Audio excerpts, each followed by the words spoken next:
नमस्कार, सत श्री अकाल, राम राम था, हमारी वड़कम। आप सभी को ऑल मीडिया में फिर से स्वागत है। हमारे साथ जुड़े हुए retired major general Rajeev Narayanan sir.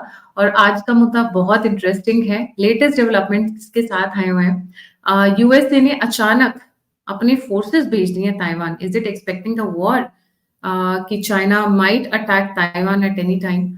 और बैकग्राउंड में क्या हो रहा है कि चाइना बहुत लंबे टाइम से बहुत सारी चीजों की चुपचाप तैयारियां कर रहा है, बट आजकल सैटेलाइट्स हैं, बहुत टेक्नोलॉजी एडवांस्ड है, तो ऐसा नहीं है कि चीजें छुप सकती हैं। और चाइना के अंदर ही एक अलग ही गदर मचा हुआ है, जिसको मैं कहूंगी। सो इन सारे मुद्दों पे sir, a very warm welcome on the show. जी सर। Thank you. प्रणाम। जय भारत। बिल्कुल यानी सोचने वाली बात है। खास करके पहला पॉइंट जो आपने बताया, ताइवान और उसके जो आइलैंड्स हैं, जो पीआरसी मेनलैंड के बिल्कुल साथ है, किनमेन और मात्सू। वहाँ पे यूएसए ने अपने स्पेशल फोर्सेस को तैनात किए हैं और ओपनली बोला है कि वो तैनात कर दिया है मैंने। साथ ही ये जो दो आइलैंड्स हैं, वहाँ पे अंडरग्राउंड उनका अंडर वाटर अनमैन्ड व्हीकल्स को भी डिप्लॉय किया है और ओपनली बोला है। हालांकि यूक्रेन में लड़ाई के पहले यूएस के स्पेशल फोर्सेस और नेटो के स्पेशल फोर्सेस थे, लेकिन ओपनली खुल के नहीं बोला था। यहाँ खुल के बोला है। इसके दो तात्पर्य हैं। या तो शी जिनपिंग को चुनौती दे रहा है कि आप सोचते हो कि आप रशिया से भी ताकतवर हो, तो रशिया तो यानी हमने बोला नहीं था, लेकिन रशिया को पता था कि इनके स्पेशल फोर्सेस यूक्रेन के ट्रूप्स को ट्रेन कर रहे हैं। उसके बावजूद उन्होंने हमला किया है और उनके जितने स्पेशल फोर्सेस हैं, काफ़ी पकड़े भी गए थे और उनको रिपैट्रिएट किया है, कई मर गए थे। क्या शी जिनपिंग में दम है कि आप ताइवान के पीछे जाओ? और दूसरा, हो सकता है कि शी जिनपिंग को इस तरह से डरा रहे हैं ताइवान की तरफ से कि भारत की तरफ आए, क्योंकि कहीं ना कहीं राइज ऑफ भारत में उनको थोड़ा दिक्कत है। ये नहीं कि प्रेजेंट गवर्नमेंट से दिक्कत है, केवल ये दिक्कत है कि इस गवर्नमेंट के पास पूर्ण बहुमत है।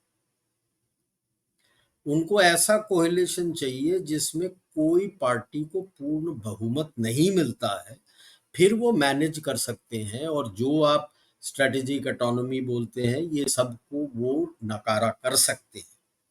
तो उस लिहाज से भी वो सोचेंगे कि शायद चीन के साथ लड़ाई हो, तो पता है उनको कि भारत जीतेगा, लेकिन ये उम्मीद है कि शायद इलेक्शन में कुछ चेंज हो जाए। तो ये था। लेकिन इसके आगे मेन है कि फरवरी के महीने में काफ़ी तूल पकड़ा हुआ है फॉरेन पॉलिसी और बाकी यूएस के चैनल्स के ऊपर।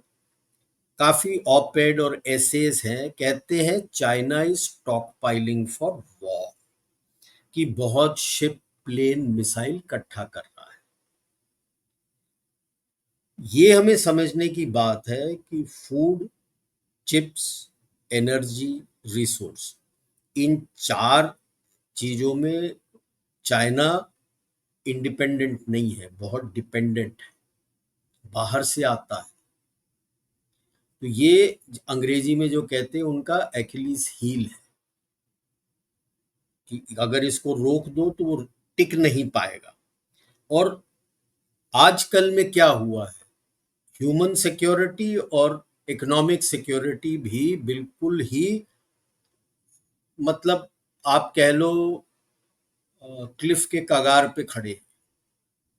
हांगकांग से जितने लोग हैं जो काबिल हैं, वो चाइना से हांगकांग आते हैं और हांगकांग से भाग रहे हैं ऑस्ट्रेलिया।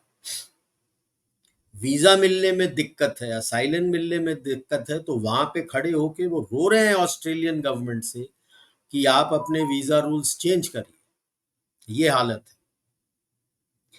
जो यूएसए के अंदर इलीगल माइग्रेंट्स मेक्सिको के थ्रू आ रहे हैं, काफी तादाद में पाया गया है, चीन है वहां पे। यहाँ तक कि चीन के एम्बेसडर कहते हैं कि हमारे माइग्रेंट्स को आप अच्छी तरह से ट्रीट करिए। माइग्रेंट्स वो सारे इलीगल माइग्रेंट्स हैं। ये हालत है चीन की। और कि भाई वो वीट, ऑयल, गोल्ड, चिप्स को इंपोर्ट कर रहा है। इंपोर्ट तो करना है उसने, उसके बगैर तो उसका सर्वाइवल नहीं है।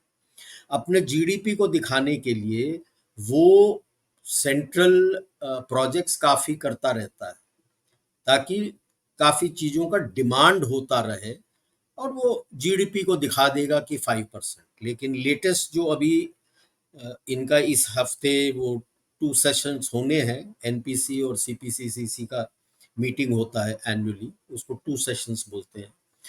उसमें डिस्कशन होता है एनपीसी के सामने, जैसे ली चियांग ने बोलना है कि क्या किया है इकोनॉमी में। उसके पहले उन्होंने एक पेपर निकाल दिया है कि टर्म यूज किया है कि there economy is in regression. अब इकोनॉमिक्स में रिग्रेशन नाम की कोई चीज नहीं है, या तो डिफ्लेशन है या रिसेशन है। तो रिग्रेशन का मतलब आप रिसेशन में है। तो जो ये 5% जीडीपी ग्रोथ वगैरह जो आईएमएफ दिखा रहे हैं वो सब हवे में है, तो आप रिसेशन में है। और वो क्लियर है, काफी समय से इकोनॉमिस्ट कह रहे हैं कि पर वो जो अपना कंज्यूमर प्राइस इंडेक्स वगैरह देखते हैं तो वो नेगेटिव में चला गया। मतलब आपको सामान जो आप बना रहे हो, आप लॉस में बेच रहे हो, और सामान बिक भी नहीं रहा है, लोगों के पास खरीदने के लिए पैसा नहीं है, तो आप पैसे और माइनस करते जा रहे हो, सेलिंग प्राइस को और कम कर रहे हो, सेलिंग प्राइस कॉस्ट प्राइस से भी नीचे हो गया। That is a clear cut case of recession कि लोगों के पास हाथ में पैसा ही नहीं है।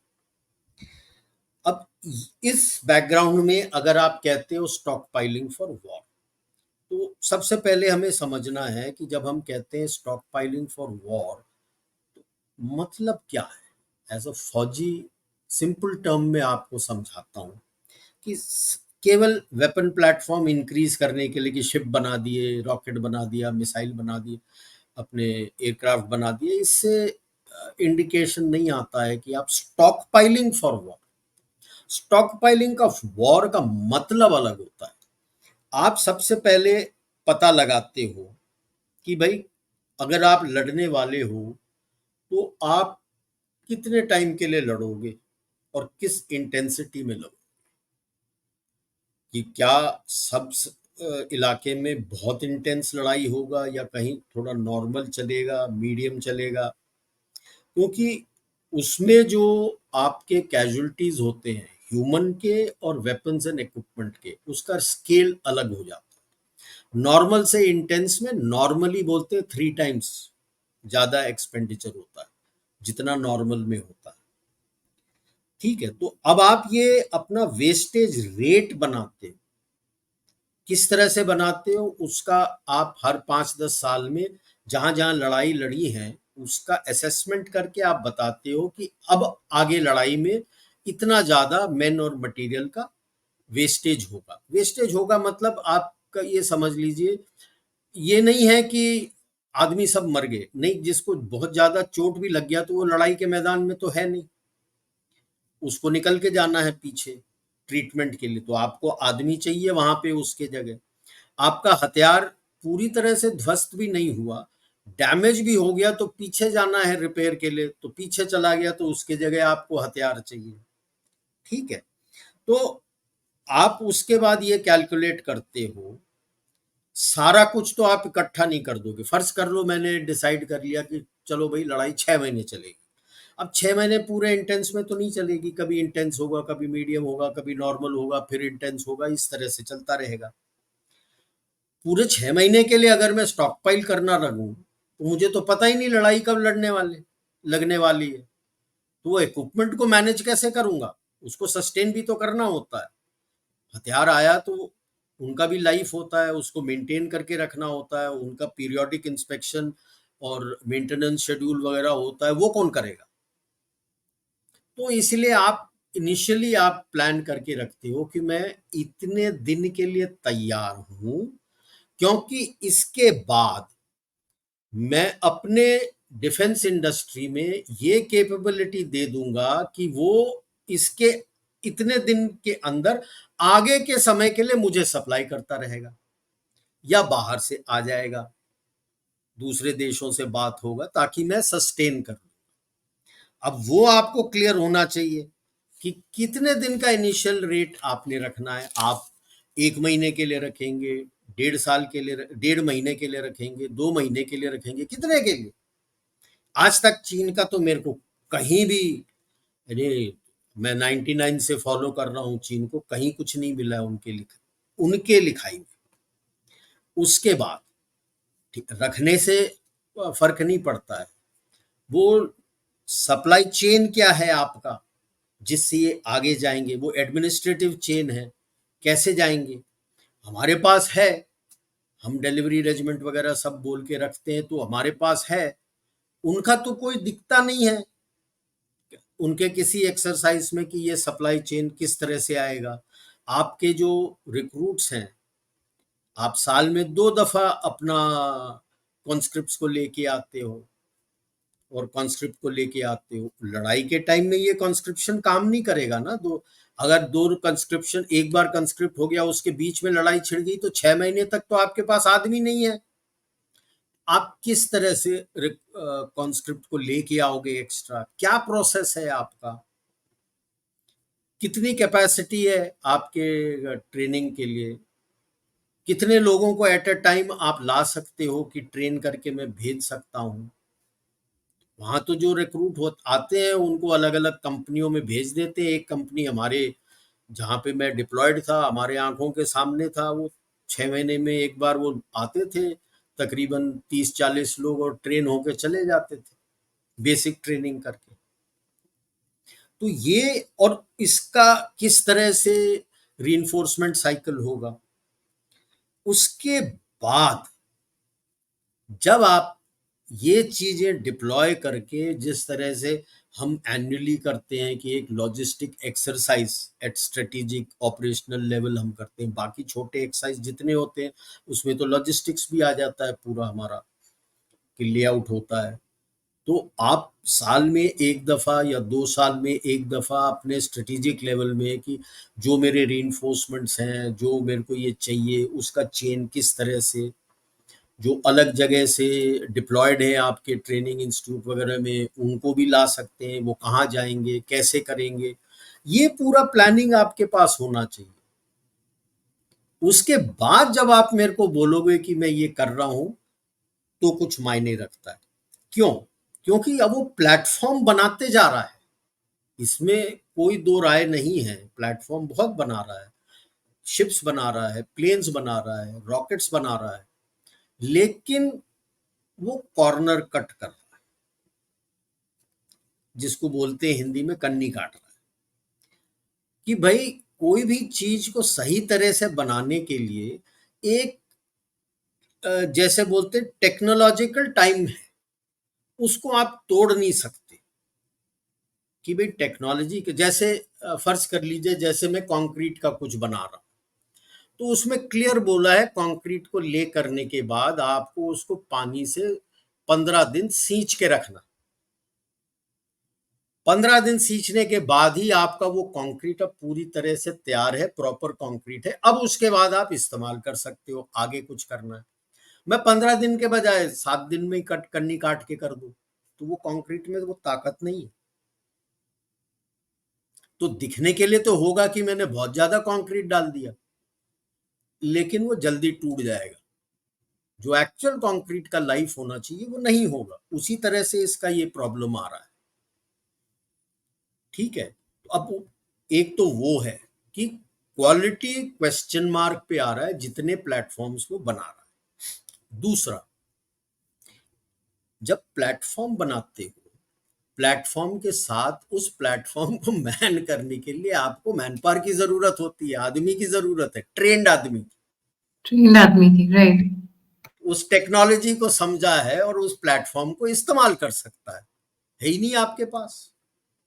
आपके पास तो ट्रेनर ही नहीं है जो ट्रेन करेगा। इसीलिए तो आप पिछले 1-2 साल इतना तूर पकड़ा था कि यूएसए और यूके, जर्मनी वगैरह से रिटायर्ड ऑफिसर्स को और ट्रेंड एनसीओस को आप पैसे दे के खींच के ला रहे थे कि हमारे बंदे को ट्रेन कर दो। इट्स अ टेलिंग स्टेटमेंट कि भाई आप इतना ज्यादा बना रहे हो, जल्दी जल्दी बना रहे हो, क्वालिटी तो छोड़ो, आपके पास आदमी नहीं है कि वो ट्रेन कर सके लोगों को। तो क्लासिक केस है, अभी वो मरीन पायलट है जो ऑस्ट्रेलिया में जेल में है और अपना एक्सट्रेडिशन लड़ रहा है यूएस के साथ, क्योंकि यूएस में उसकी जेल हो। वो ओपनली कहता है कि उसको पर महीने $2.5 लाख दे के बुलाया गया था, $2.5 lakh, oh my God! Monthly. और वो मरीन पायलट है, तो उनके एयरक्राफ्ट कैरियर में टेक ऑफ एंड लैंडिंग सिखाने के लिए। इनके पास पायलट नहीं है जो take off land moving aircraft carrier से कर सकते हैं। इन्होंने पागलों की तरह क्या किया था, बगैर अपने जहां पे एयरक्राफ्ट कैरियर बना रहे थे वहां पे जो शिपयार्ड है उसके पास उन्होंने वो रैंप बना के कंक्रीट का वहां पे प्रैक्टिस कर रहे थे। भाई साहब, जब जहाज समुद्र में होता है तो साइडवेज भी डोलता है, आगे पीछे भी डोलता है लहर के साथ। उस डोलते हुए जहाज के ऊपर से आपने टेक ऑफ करके जाना है, टेक ऑफ करके चले गए। अब लैंडिंग के लिए आपको खोज के क्लियर पता लगना है, वो बिल्कुल एक बिंदु लगता है दूर से, डॉट, उसके ऊपर आपको लैंड करना है। और अभी वो डोल रहा है सब तरफ से, आगे पीछे दाएं बाएं, उस पे लैंड करना है। गलती हो गई तो पानी के अंदर जाओगे आप। आसान नहीं है। कभी जो नेवल पायलट्स हैं, कभी मौका मिले तो अपने वाले उनसे पूछ लेना कितना मुश्किल है।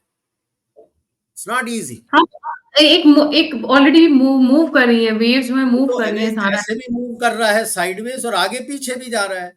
पीछे भी इसको मूव कर पिच रहा है। बोलते हैं और इसको यॉ बोलते हैं। यॉ पिच दोनों है। जब वो और वो एक जगह खड़ा नहीं है, जा रहा है। जहां से आपने टेक ऑफ किया था वहां पे तो है ही नहीं जहाज, वो तो चला गया। अब आपने अपने रडार वगैरह से आपने उसको ट्रैक करके लोकेट करके अब उस छोटे से इसमें आप इमेजिन कर लो उस पे लैंड करना है। It is not like landing in run on a runway.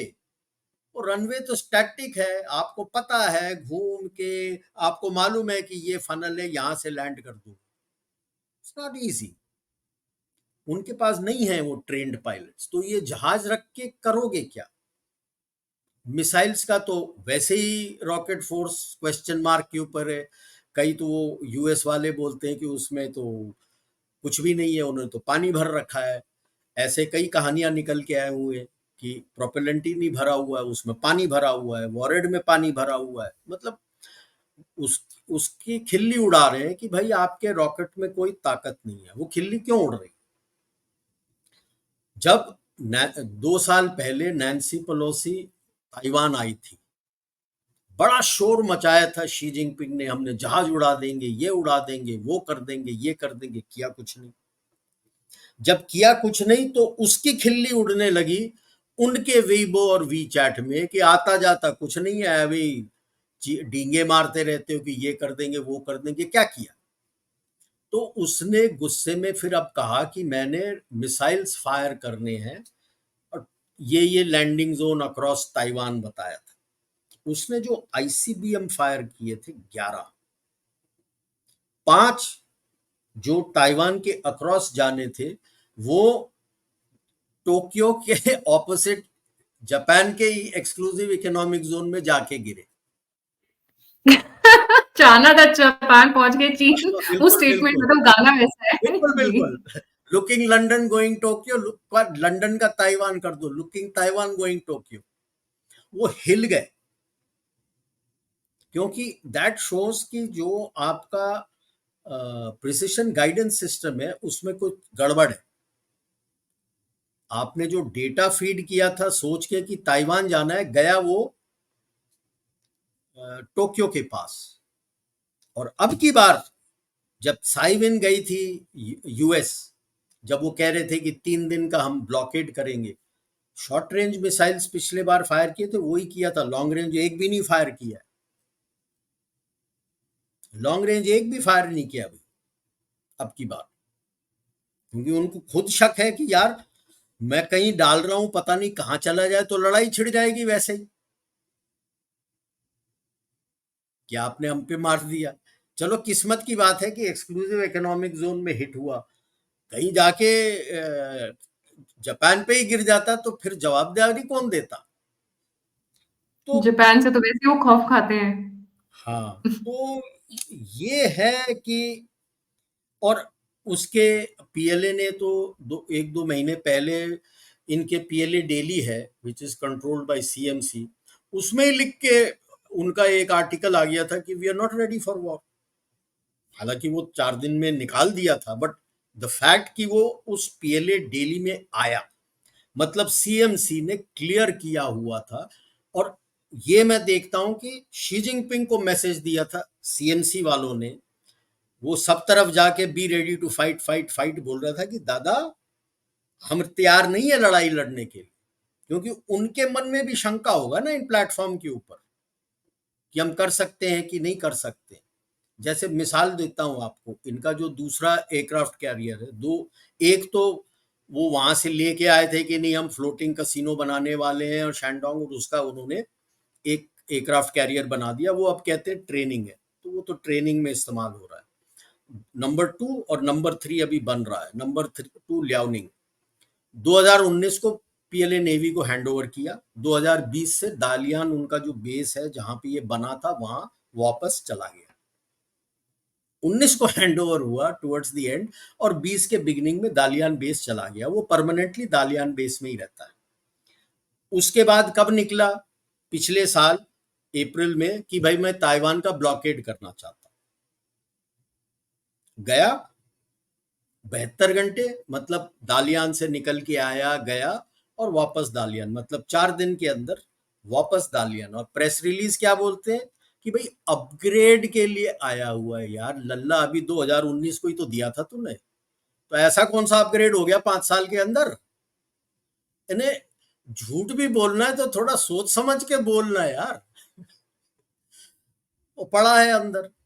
अच्छा, पीएलए नेवी इसका ब्लू वाटर नेवी है ही नहीं। अब आप एयरक्राफ्ट कैरियर जब लेके जाते हो तो एयरक्राफ्ट कैरियर अकेले नहीं जाता है, it's a very big strategic asset. वो निकल के जाते हैं तो उसको बोलते हैं, सारी दुनिया में कहा जाता है, it is called a carrier battle group. इसके काफी सारे सपोर्ट के लिए एंटी सबमरीन वॉरफेयर शिप्स होते हैं, फ्रिगेट्स होते हैं, डिस्ट्रॉयर्स होते हैं, सबमरीन्स भी साथ होते हैं, सारा डिप्लॉय होता है। इन्होंने क्या भेजा, 2 छोटे छोटे फ्रिगेट्स, एक साउथ फ्लीट से और एक नॉर्थ फ्लीट से, 2 फ्रिगेट्स। और तीसरा कौन सा शिप था, एक इनके पास 2 ही लॉजिस्टिक शिप है, एक बड़ा है और एक छोटा है। वो छोटा वाला लॉजिस्टिक शिप, लॉजिस्टिक शिप का क्या काम, एक एयरक्राफ्ट कैरियर तो आराम से 15 से 30 दिन के लिए अपने क्रू के लिए, इतना जगह है, वो सेल्फ सस्टेन होता है, अपने लिए सेल्फ कंटेन्ड होता है। 15 से 30 दिन तो आराम से वो सेल्फ सस्टेन कर सकता है। 72 घंटे के लिए आपको लॉजिस्टिक शिप देना था। और अगर आप दिखा रहे हो कि मैं ब्लॉकेड कर रहा हूं, तो क्या इस तरह से ब्लॉकेड करोगे। ये तो यूएस के एयरक्राफ्ट कैरियर ग्रुप जो आएगा, वो तो ब्रेकफास्ट, क्या ब्रेकफास्ट के पहले स्टार्टर्स में आपको खा के खत्म कर देगा, इस तरह से डिप्लॉय करोगे। 2 शिप कैसे प्रोटेक्ट करोगे उस एयरक्राफ्ट कैरियर को, क्या बोल रहे हो आप। केवल मिसाइल मिसाइल से, और वो मिसाइल ही अंडर क्वेश्चन आ गया है आपको कि भाई उसका प्रिसिशन गाइडेंस सिस्टम ही गलत है, पता नहीं कहाँ निकल जाएगा, हिट करेगा कि नहीं करेगा। तीसरा जो बना रहे हैं, वो कह रहे थे कि हम यूएस के जैसे बनाएंगे। यूएस के लेटेस्ट जो एयरक्राफ्ट कैरियर्स हैं वो स्टीम लॉन्च करते हैं रैंप्स, उनके एक एयरक्राफ्ट कैरियर से। स्टीम लॉन्च का फायदा ये होता है कि आप पूरा ऑल अप वेट के साथ वो लॉन्च कर सकता है, इतना ताकत है उसमें। नॉर्मल जहाज में क्या होता है कि आपको बैलेंस रखना पड़ता है between fuel and weapons that you carry. तो lot of navies what they do is they take more weapons, less fuel, fuel से टेक ऑफ करो, आपका एयर टू एयर रिफ्यूलर है, रिफ्यूलर से रिफ्यूल कर दो और निकल जाओ आप। वो आपको इसमें करने की जरूरत नहीं पड़ती है। बट जो यूएस के एयरक्राफ्ट कैरियर्स ये इस्तेमाल करते हैं, ईमाल्स बोलते हैं उसको। They have a mini nuclear reactor, it's a nuclear powered aircraft carrier to generate the power for this. अब पावर इतना हो जाता है तो आपके पूरे जहाज का जो मटेरियल स्ट्रेंथ है वो काफी ताकतवर होना चाहिए ये स्ट्रेस और स्ट्रेन को लेने के लिए। अब कहते हैं ना, नकल में भी अकल की जरूरत होती है। नकल किया लेकिन मटेरियल के स्ट्रेंथ को किया नहीं। तो पिछले साल उनके फोटो निकले थे ऑसेंट में कि उनका जो लॉन्चर है उसके डेक का horizontally almost the whole length फट गया है और parallelly along the length of the aircraft carrier almost 2/3 फट गया है, टेयर हो गया है। वो डेक का मटेरियल जहां पे वेल्ड वगैरह किया था वो फट के निकल आया। अब वो कह रहे हैं दोबारा ये वो कर रहे हैं, करते रहो।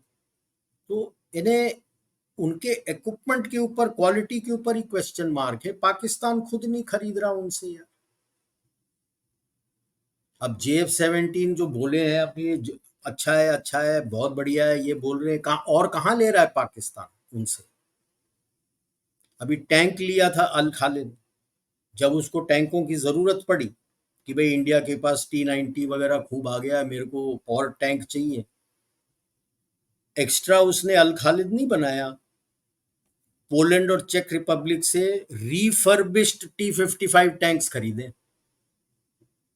उनके पुराने T-55 को उन्होंने रिफर्बिश करके अपग्रेड करके वो दिया है, वो लिया है उसने।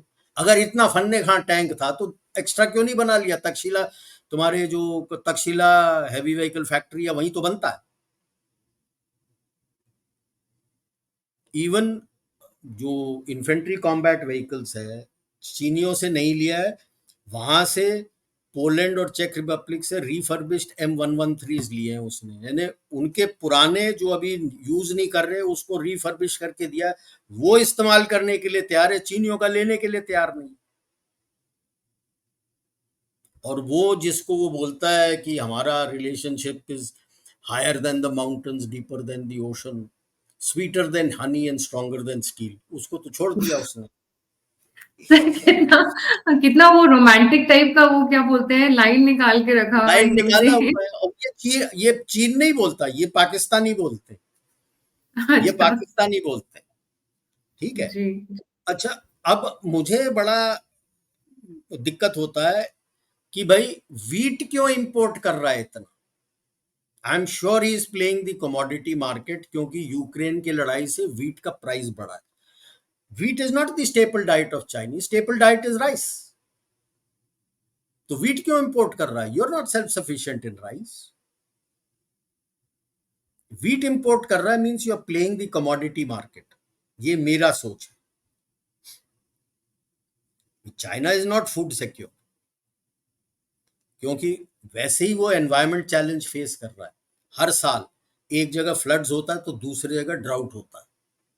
जैसे अगर साउथ में फ्लड हो रहा है तो नॉर्थ में ड्राउट होता है, नॉर्थ में फ्लड हो रहा है तो साउथ में ड्राउट होता है। He is paying the price for not adhering and looking after his environment. सबसे ज्यादा हिट अगर कोई है आज की तारीख में, चाइना है। और ऐसे भी उसका बड़ा प्रॉब्लम है क्योंकि लैंड मास तो बहुत बड़ा है, but only 7 to 8% of his land is arable. बाकी is arid, not arable या mountainous terrain. तो अभी तो पुश कर रहा है ये कि स्टेप फार्मिंग करो, स्टेप फार्मिंग करो। पहाड़ों से सारे उसने पेड़ उखाड़ दिए, and you and I know what happens when you take away the trees from the hill side, जो अगले बारिश में पूरा लैंडस्लाइड में बह जाएगा। तो मैसिव लैंडस्लाइड, वो पूरा ढर्रे ये की तो तरह नीचे आना। बिल्कुल यही तो चैंपियन है शी जिनपिंग। उन्होंने कैश क्रॉप्स डाल रखे थे, वो सारा काट के निकाल दिया और स्टेप बना दिया ऊपर से नीचे, कहता राइस ग्रो करो।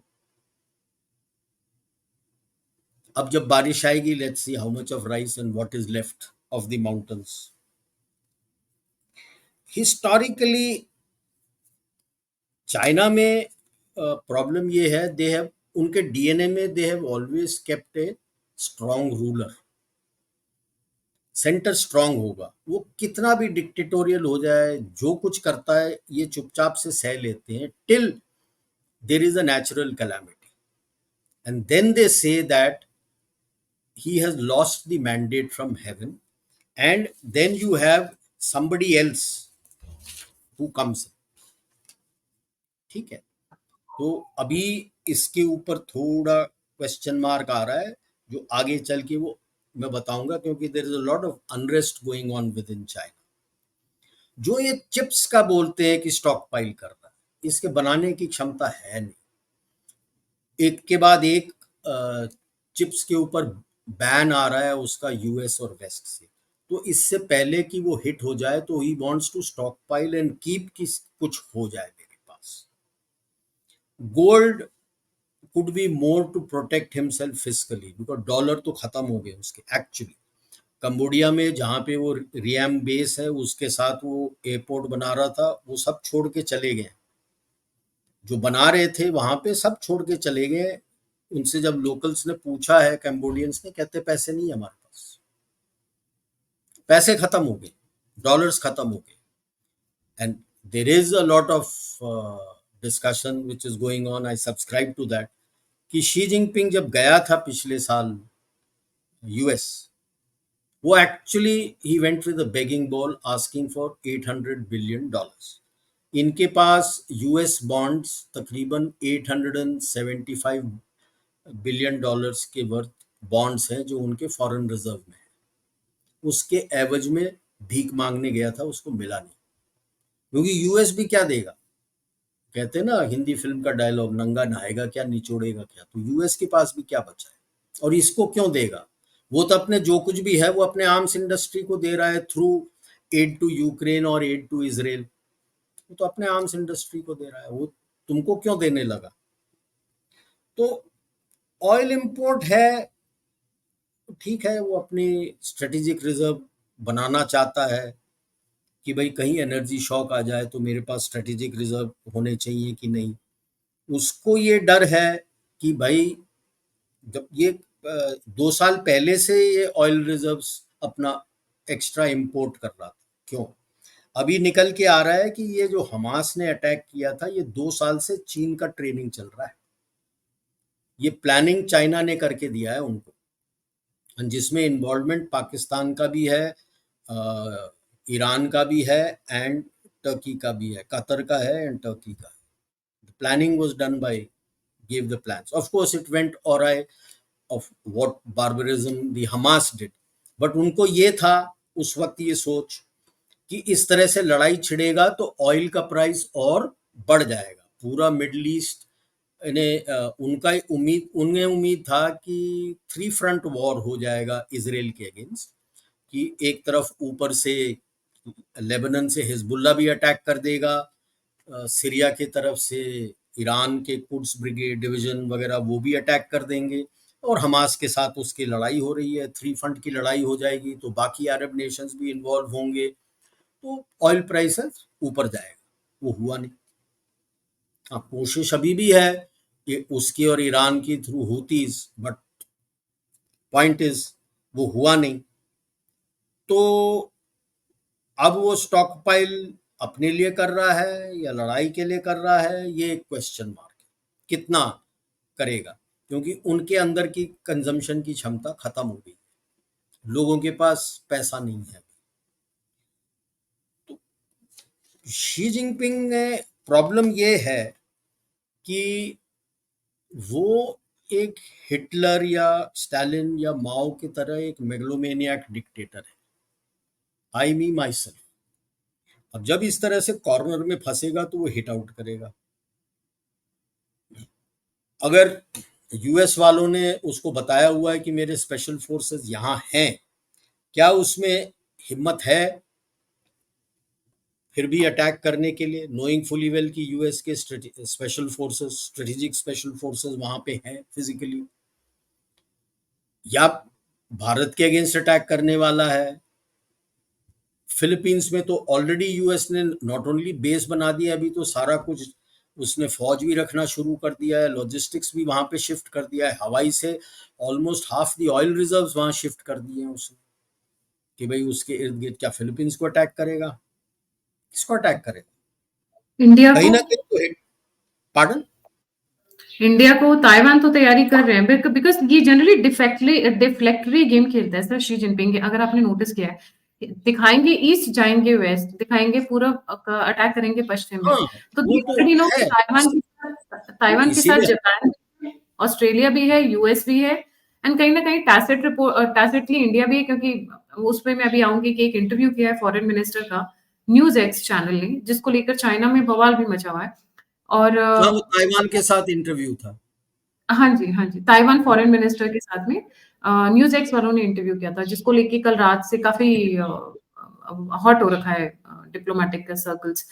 और अगर बात करते हैं फिलीपाइंस की, फिलीपाइंस अगेन पूरा south east Asian countries Philippines के साथ खड़ी हो जाती हैं। और नहीं, साउथ ईस्ट इस कंट्रीज का मेरे पास कोई भरोसा नहीं है, उसमें कंबोडिया, वियतनाम अपने ऊपर आएगा लड़ाई तो कुछ कर लेगा, अदरवाइज नहीं आएंगे। द रीजन बीइंग, इन सारे most of these countries, whether you take Thailand, whether you take Malaysia, Singapore, excluding Indonesia, the FDI of the Chinese is touching close to 15% of the GDP. तो अगर खड़े होंगे तो वो कह रहा है कि मैं ये एफडीआई निकाल दूंगा। ओके, तो ASEAN, I never believe in centrality of the ASEAN, but yes, Taiwan, India वो बहुत डरा हुआ है, बिकॉज ताइवान के काफी एमएसएमईस अभी मेनलैंड में हैं, और अब ये बात कर रहे हैं जापान और साउथ कोरिया में शिफ्ट करने के लिए, और काफी सारा वो शिफ्ट कर रहे हैं टू इंडिया। तो उनके एमएसएमईज जा रहे हैं out from China into Japan, south Korea, Vietnam, Philippines, Thailand and India. तो वो इसीलिए उनको घबराहट हो रही है कि भाई ये चिप्स के एमएसएमई सब निकल जाएंगे यहाँ पे। Chip essentially Taiwan semiconductor manufacturing company TSMC का, इन्होंने जो पहले शोर शराबा किया था कि हमने 7 नैनोमीटर का चिप बना लिया है, ये वो पता लगा कि वो तो ताइवानीज कंपनी के थ्रू उनको मिला हुआ था, क्योंकि अभी तक उनके ऊपर उस चीज पे बैन नहीं लगा हुआ था, अब बैन लग गया है। तो दिक्कत यही है कि अमेरिका तो बार बार ताइवान बोलेगा, मेरे तरफ से we have to be prepared.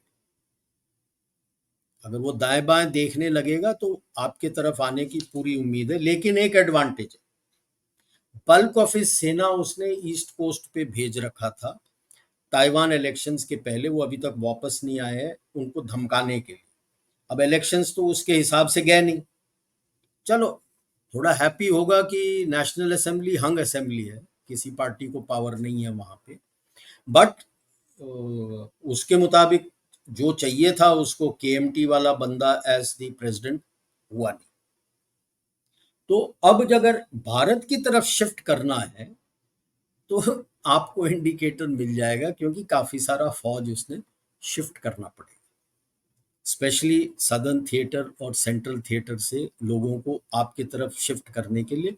उसको जब मूवमेंट करेंगे तो वो पकड़ा जाएगा। That is one advantage that you have. ठीक है, सो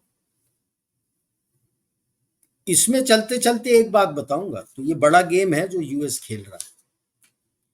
यूएस के गेम पे आप जो वर्ल्ड आइलैंड है अपना, एक्चुअल वर्ल्ड एक आइलैंड है which is Eurasian continent and the African continent, ये जुड़े हैं इकट्ठे एक लैंड मास।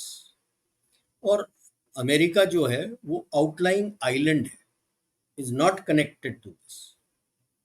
तो अभी आप इस लैंडमास को सामने से देखोगे तो लेफ्ट पे झड़प हो रखी है, यूक्रेन और रशिया की लड़ाई चल रही है, जिसमें बल्क ऑफ यूरोप इन्वॉल्व, और पूरे यूरोप की इकोनॉमी खत्म हो गई है, they are looking up towards US. Centre Israel और हमास के बीच लड़ाई चल रही है, और हूतीस ने अभी रेड सी के ऊपर ये कर दिया है, तो all the shipping, most of the shipping now comes around the Cape of Good Hope, क्योंकि यहाँ से शिपिंग जब करके आते हैं तो उसका इंश्योरेंस कॉस्ट बहुत बढ़ गया है, तो cost of shipping becomes very heavy. अभी तक पर्शियन गल्फ में दिक्कत नहीं है अभी तक, क्योंकि वहां पे भी यूएस का की नजर है। Regime change in Iran, regime change जाएंगे तो वहां दिक्कत होगी, तो Persian gulf also will be on fire. और आप ईस्टर्न फ्लैंक चाइना को भी आप लड़ाई में लगाना चाहते, उनका P1 प्रायोरिटी है इंडिया, कि भाई किसी तरह चीन और भारत की लड़ाई हो। आप आत्मनिर्भरता के लिए पीछे जा रहे हो, रशिया उतना आपको हाथ पकड़ नहीं सकता क्योंकि वो खुद लड़ाई लड़ रहा है। यूरोप के पास कुछ है नहीं, तो आप किसके पास जाओगे? यूएस के पास। तो किसकी चांदी हो गई? Who goes laughing all the way to the bank? The military industrial complex of USA. ठीक है ना? तो इस बात का ध्यान रखना है हमें कि क्या होगा इसके अंदर। शी जिनपिंग बहुत बड़ी दिक्कत में, मैं कई चैनलों में कई बोल चुका हूं, communist Party of China and PRC is at its weakest moment today, like what it was just before the 62 war with India. माओ ने ग्रेट लीप फॉरवर्ड किया था और कूंडा कर दिया था पूरे चाइना। वो चाहता था कि गांव में भी हर घर में स्टील बना लो, और हाँ, क्योंकि वो लोग स्टील बना रहे हैं तो शहर से लोग गांव में जाके फार्मिंग करें। अब मेरे जैसे को फार्मिंग करने बोलेगो, जिसको तो फार्मिंग का स्पेलिंग आ जाए वही बहुत है, तो खेती क्या उगाओगे आप? कुछ नहीं। और जो बेचारा हल चलाता था, क्योंकि वो अपना रिपेयर कर लेता था, उसमें लोहे का पीस होता था, उसने बोल दिया तेरे को लोहा बनाना आता है तो अब स्टील बनाएगा, हर घर में फर्नेस होगा। वो तभी कहते फैमिली, हैं जिसका काम उसी को साजे, बाकी सब बंदर नाचे, समथिंग लाइक दैट। बिल्कुल बिल्कुल। Millions died of starvation because there was famine, and he refused to import. कहता हमारे शान के खिलाफ है कि हम बेगिंग बोल लेके इंपोर्ट करें, and millions of people died. The same Because time when there was cannibalism also, इंसान इंसान को सब पकाकर खा कुछ रहे था, थे। कुछ नहीं था उनके पास, खाने के लिए कुछ नहीं था। अब इज्जत बची उसकी, क्योंकि 62 वॉर हो गया और वो जीत गया, तो वो वापस कंट्रोल में आ गया। अब उसको गुस्सा था, तो उसने कल्चरल रेवोल्यूशन शुरू किया। कल्चरल रेवोल्यूशन में पुशबैक आ रहा था, तो उसने फिर सोचा कि इंडिया पे अटैक करके दोबारा पावर पे आ जाऊं। सिक्किम आया, इतने जूते पड़े उसको सिक्किम में कि वो पूरे अपने पार्टी के लोगों पे और अपने लोगों पे बरसा। उसके बाद इतने लोग मरे हैं कल्चरल रेवोल्यूशन में, उतने तो ग्रेट लीप फॉरवर्ड में भी नहीं मरे होंगे। और 10 साल चला है, जब तक वो मरा तब तक चलता रहा। इसने अपने खुद के रेड आर्मी के अलग करके एक रेड ब्रिगेड फौज बना रखी थी यूथ की, जो घूम घूम के मारते थे, और जो पढ़े लिखे लोग थे उनको मारते थे कि ये पढ़ लिख गए हैं तो कम्युनिज्म समझते नहीं है। कितने मरे हैं, कितनों को पर्ज किया। अभी ये उसी स्थिति में है। इसने कितनों को पर्ज कर दिया जो इसके ओपोनेंट्स थे, under the garb of corruption. Corruption. और सभी करप्शन तो कल भी किसी को ये कौन इन्होंने सा, किया है ना, किंगसैंग को किया है, शायद किंगसैंग या किसी को किया है कल भी। वो करता जा रहा है। अब अब उसके अगेंस्ट खड़े हो गए हैं। एक प्रिंसलिंग है, उसके फादर ल्यू शाओजी होते थे president 58 to 68, and he had stood against Mao, against the cultural revolution and great leap forward also. उसको पर्ज किया था और जेल में मार दिया था। He killed him in jail and took out a story that he died of diabetes. died of diabetes क्या बोल रहे हो? ठीक है। एक और था लिन प्याओ करके, वो इसके अगेंस्ट खड़ा था। इसका नंबर 2 था इनिशियली कल्चरल रेवोल्यूशन में, फिर इसके अगेंस्ट होने लगा था। ये सोच रहा था कि अब ये रेड ब्रिगेड को अपने साथ लेके माओ को पर्ज कर देगा, तो इसने रिजाइन कर दिया सब पोजीशन से और प्लेन में बैठ के अपने फैमिली के साथ भाग रहा था Soviet union. Anti aircraft gun से प्लेन को उड़ा दिया और कहानी लिख दी कि प्लेन क्रैश हो गया और मर गए। इतना कुछ किया, जैसे अभी चिनगांग का बोलते हैं ना कि इज रिजाइंड, वो लल्ला इसको तो आपने मार दिया था जुलाई में, तब सिग्नेचर ले ली थी आपने, अब आप लाके दिखा रहे हो एनपीसी से रिजाइन कर रहा है, मगर वो तो बंदा तो कब का मर चुका है, जैसे लिन पियाओ का किया था। रेसिग्नेशन पहले लिया, उसके बाद मारा उसको, और उसके बाद नेक्स्ट एनपीसी का जब सेशन हुआ तो रेसिग्नेशन का लेटर दिखा रहे हैं कि भैया उसने रेसिग्नेशन लेटर भेजा। ना प्रॉब्लम क्या फेस कर रहा है, इसके सारे बैंक्स कोलैप्स होने लगे। इसके सारे मेन बैंक्स जो हैं, जो रेटिंग्स निकल के आते हैं यूएस वेस्ट और international ratings, have all been placed in the negative. There is no money left. इनके अगर डेट ले लो, जो बैंक के डेट्स हैं और चाइनीज के डेट्स हैं, it is almost touching equivalent to his whatever his stated GDP is, which itself is a question. Because if I take the debt of the provinces also, provinces ने भी क्या किया हुआ था, जैसे हम गवर्नमेंट अपना बॉन्ड देता है, तो वो भी लोकल गवर्नमेंट भी बॉन्ड देते थे। It is, they called it the local government financial vehicle, LGFV. It's all non-paying asset. ये सब को टोटल कर देते हो तो it goes close to 18-19 trillion, जो he claims to be his GDP, which it is not, because they themselves have claimed that since 2006 year on year 2% up ये fudge करते गए हैं अपना GDP। मतलब 2006 के पहले ही जो डबल डिजिट था वो सब खत्म हो गया था। अगर वो लेते हो 2% का भी लेता हूं मैं कि year on year 2% upward, it means it's a compound interest. Year on year हर साल 2% बढ़ा रहे हो तो कंपाउंड इंटरेस्ट होता है, मतलब 50 to 60% एक्स्ट्रा हो गया है। मतलब अगर आप 18% बोल रहे हो तो you are somewhere around 7 to 9 trillion only in your GDP, even if those figures are true. And if your own debt of your central government, your banks, NPAs and the NPAs of the provincial government is touching 18 trillion, बचा क्या है आपके economy में? There's nothing left. Why do you think the most hardcore pro-China Wall Street has walked out from there? FDI is gone from China. So अभी क्या कर रहे हैं, प्रिपरेशन क्या है? बहुत डर लग गया है कम्युनिस्ट पार्टी को। They have started creating private security companies run by the local communist parties to guard against unrest.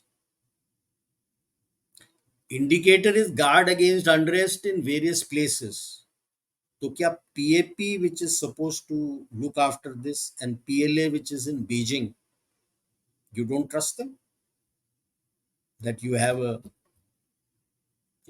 that is the pointer कि अगर मैं प्राइवेट सिक्योरिटी कंपनीज लगा रहा हूँ तो जो PAP है, which is supposed to provide protection for all these, you don't trust them.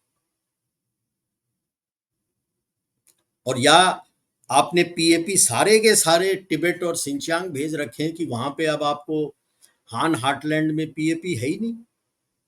That could also be an issue. Citizens तो मैंने बोला था सारे भाग रहे हैं बाहर, जिनके पास पैसा है वो वहां से हांगकांग चले जाते हैं और हांगकांग से भाग जाते हैं एंड वांटिंग टू माइग्रेट। और काफी है illegal migrants, quite a sizeable percentage of the illegal migrants are Chinese, पकड़े भी गए हैं।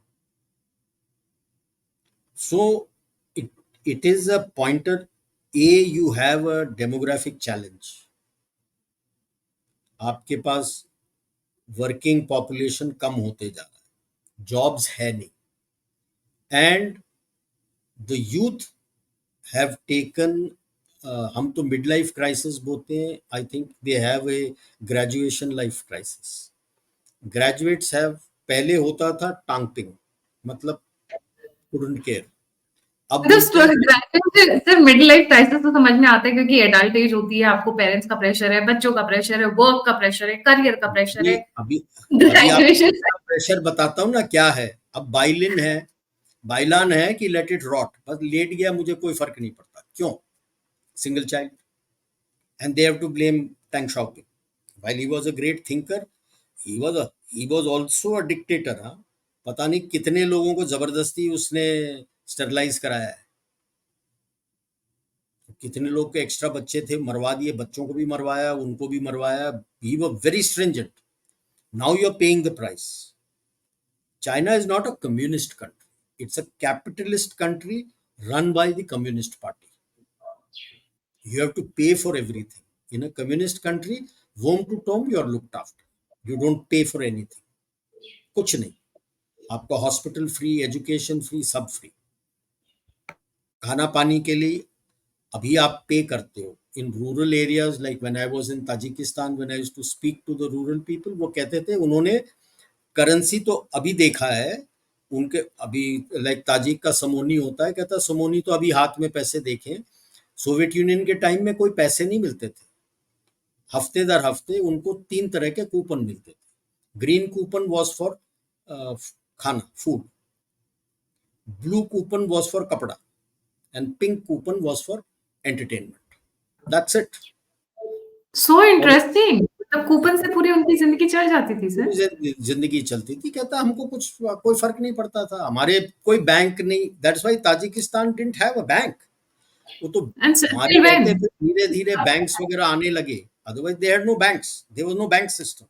बैंक शुरू किया था एक उन्होंने, पर लोगों को उस पर ट्रस्ट नहीं था, because they still went by that ना. वो कूपन्स अपना स्टॉक करके रखते थे, and that coupons were more than enough to look after you in the weekend also have good parties also in the weekend enjoy yourself.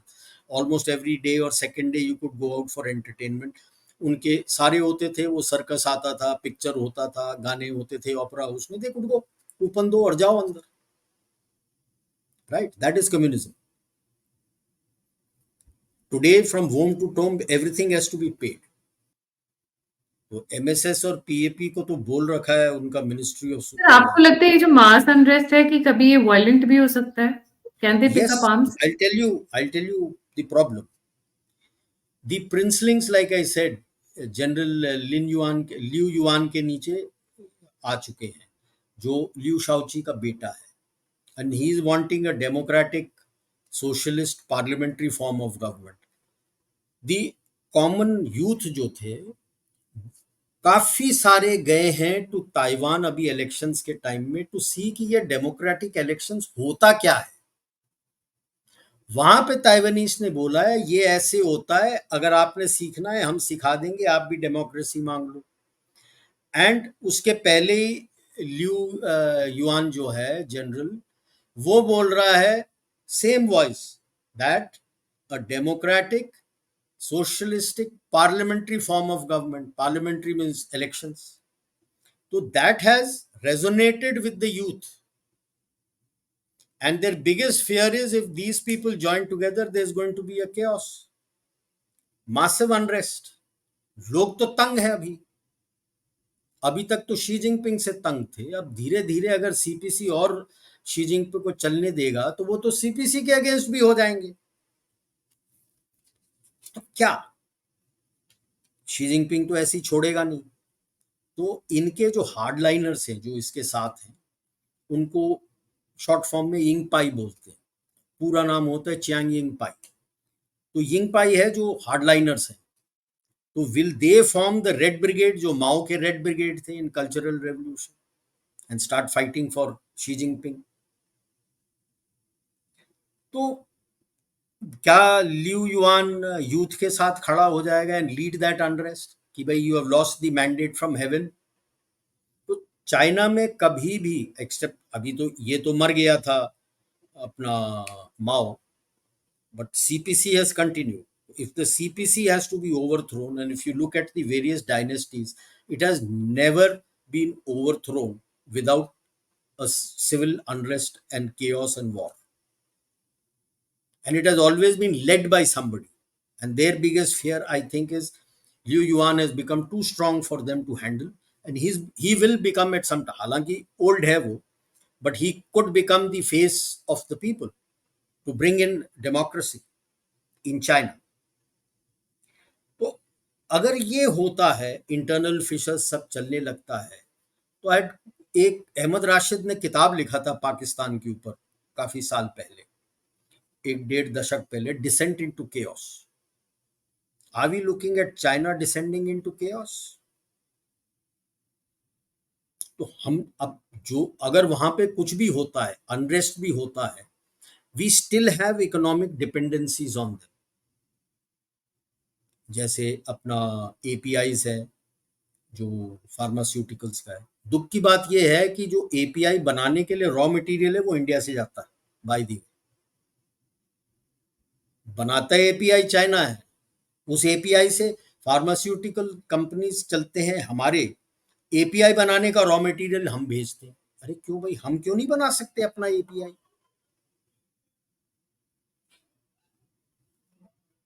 है पूना वाला कहता है कि I am the biggest pharmaceutical company on this earth.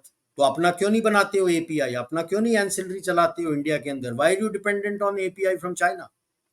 As it is, you are dependent on technology from the West. It's not your technology.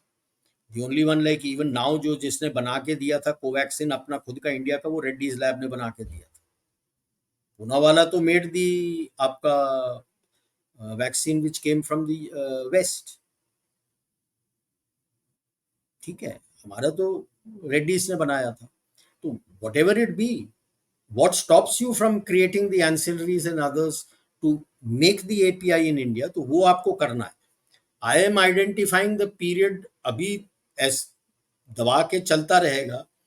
The push will comes to shove as he goes closer towards his fourth term, 2027, 26, 27. So the period 26 to 30 is crucial because तूर पकड़ेगा वो.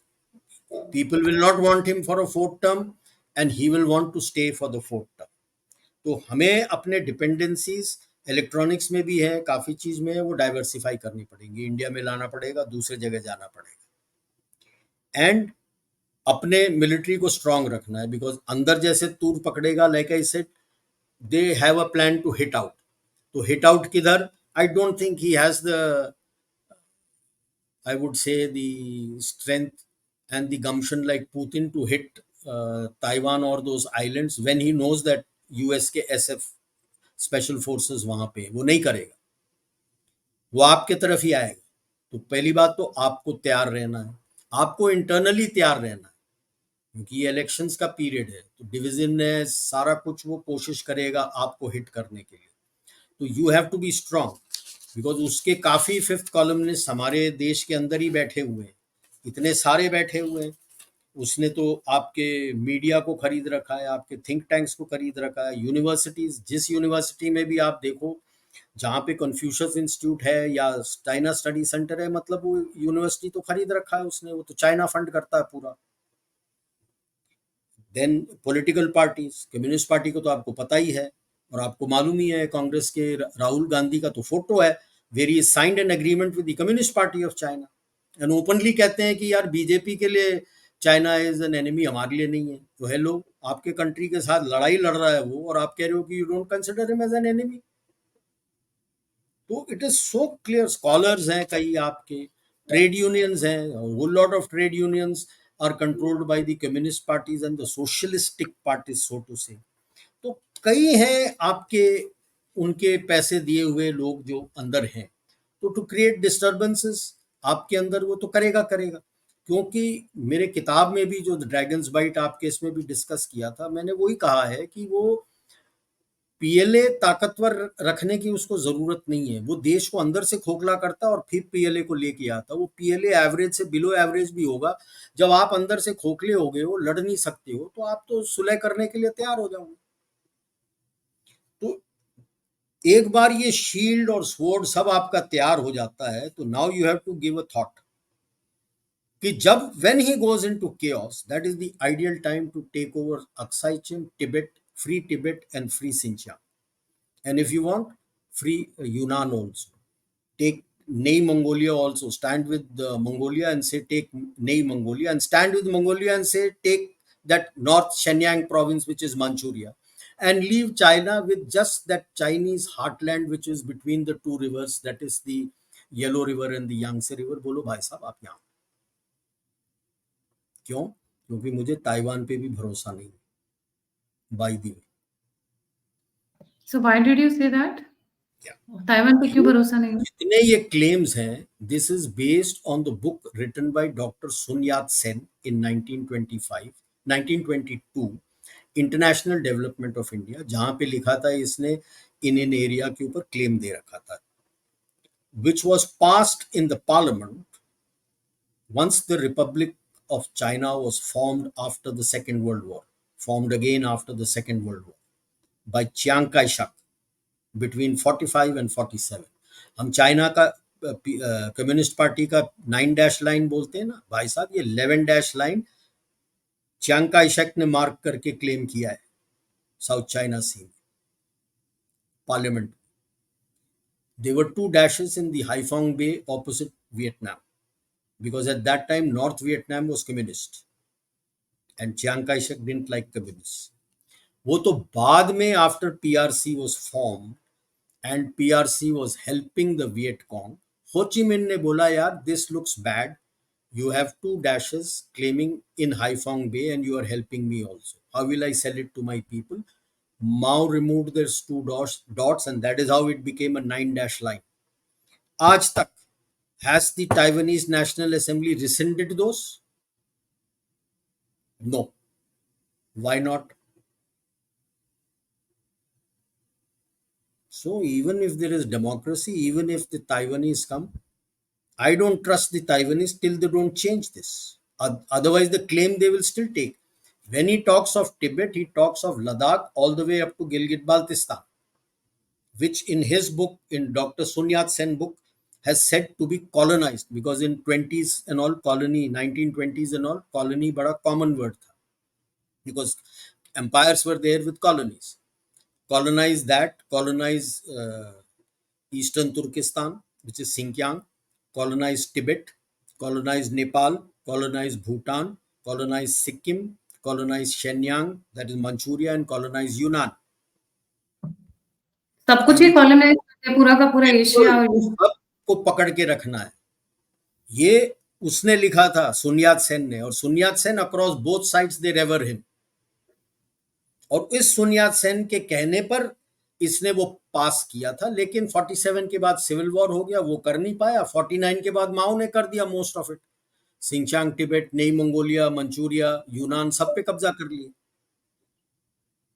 और आपके south Tibet, Arunachal को south Tibet बोल के claim कर रहा है। साउथ टिबेट करके तो उसने बोला था आपके सुन यात सेन ने, एंड वो क्लेम तो चियांग काई शेक ने अपने पार्लियामेंट में पास किया था। तो where have they rescinded as yet?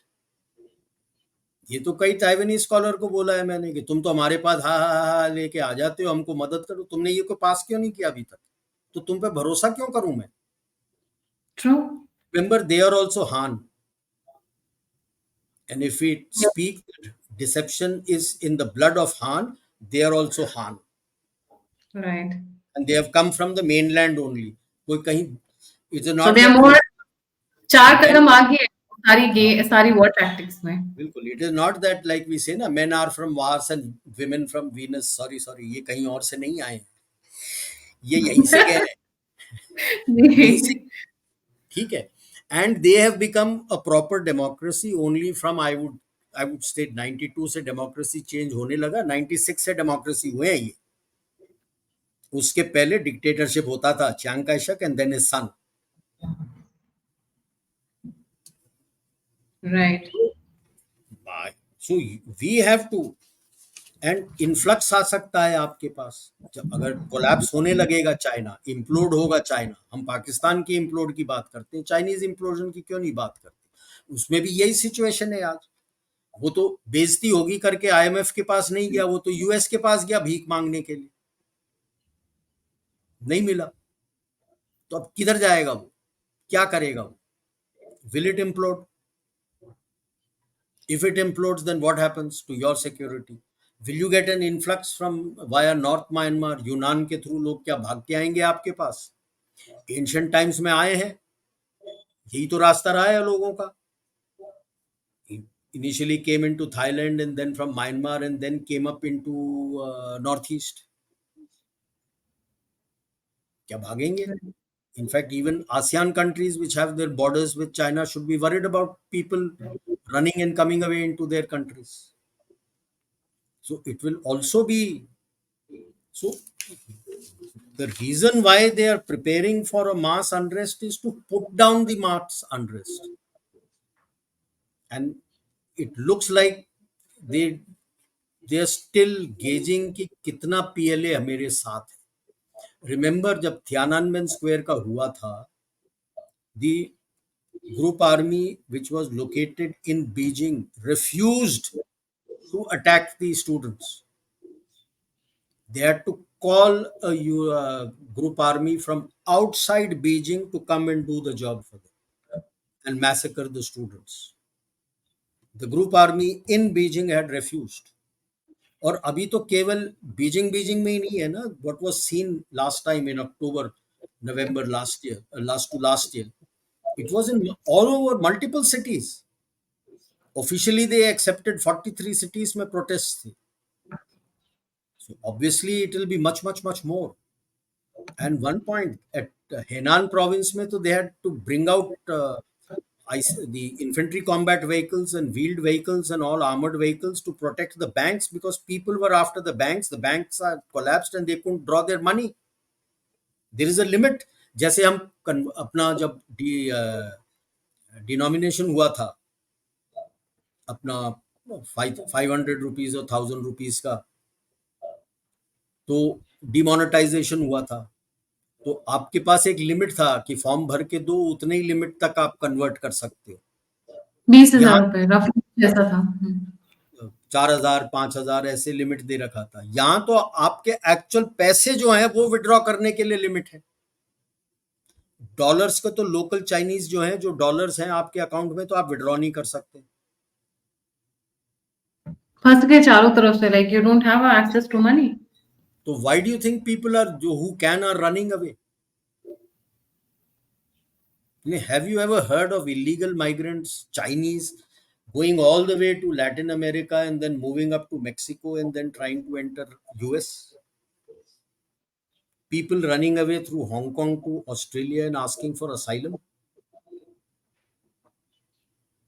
So there is a lot of civil unrest which is there, and I think he's still trying to ascertain how much and who within the PLA and PAP he can depend on. तो इसके यिंगपाई के और private companies को बना के ये खड़ा करेगा पॉपुलेशन कंट्रोल मेजर के, टू हेल्प दी MSS है उनका, ministry of state security, to help them in population control. But how much can you control? That is why I fear कि अब इनमें सहने की क्षमता DNA वाइज बहुत है। इनकी हिस्ट्री पढ़ोगे तो बहुत सहते हैं और लास्ट स्ट्रॉ जब आता है तभी उठ के खड़े होते हैं राजा महाराजाओं के अगेंस्ट। तो कब फटेगा, क्या बम फटेगा, इज अ क्वेश्चन मार्क। तो अपने लिए तो सिक्योरिटी के लिए डबल वैमी है। एक साइड में ऊपर चाइना और दूसरे साइड में पाकिस्तान। आगे हुआ पीछे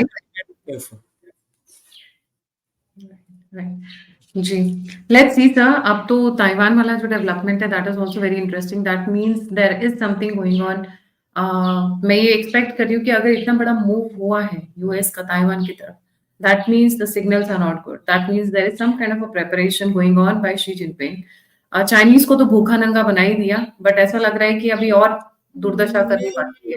More than Xi Jinping, I feel it is more of a push by the Americans हिम्मत है सो हमसे लड़, नहीं तो बाकी बचे तेरे Maybe pass. that, and maybe not only about challenge. I think challenge can be one angle, but they are looking for some big wars. They're trying to poke the bear. अपनी Either लुटिया डूबती नैया बचाने के लिए तो लड़ेगा वो। That is that been common thing. Whether you take Mao, whether you take Deng Xiaoping, they have hit out. Whenever they were under pressure, they have hit out. डर गया होगा अभी। seems we are busting with a lot of news, right, in domestic and even in geopolitics. So, ekdam, everything is moving in a very fast forward way. जी, thank Yes, you so much, sir, for joining. Fast जी. Forward तो करना है लोगों को, अपना election जो आ रहा है। जी, एक डोमेस्टिक तो भरा पड़ा हुआ है, रोज न्यू बॉम्ब टूटता है और बिकॉज फिर अपना इलेक्शन आ रहा है, our election has geopolitical and geostrategic implications these days. That is what Bharat has become. जो हम लोगते थे कि यूएस के इलेक्शन में क्या हो रहा है, उसके पहले now people are also equating you with US कि भारत के इलेक्शन में क्या हो रहा है। नहीं सर, बात ये होती है कि 350 आएंगे या 400 पार होगा। सबको पता नहीं, है, वो अलग है, गवर्नमेंट। वो अलग है। Now they know that this India's election, Bharat के जो इलेक्शन होंगे, has geopolitical and geostrategic ramifications. Exactly like कि बाइडेन दोबारा आएगा या ट्रंप आएगा, it has geopolitical and geostrategic ramifications. These elections also have geopolitical and geostrategic ramifications. That will Modi ji come with full powers, or will it be a hung parliament? It has geopolitical and geostrategic ramifications. And every election after this, even 2009, Right. all these are geopolitically very, very important for the globe. Because after all, you are the only economy which is thriving at 7 to 8%. And everyone says that the global economy depends on you. Correct. So obviously your elections have ramifications, and people will try to play on the elections to suit their geopolitical and geostrategic needs.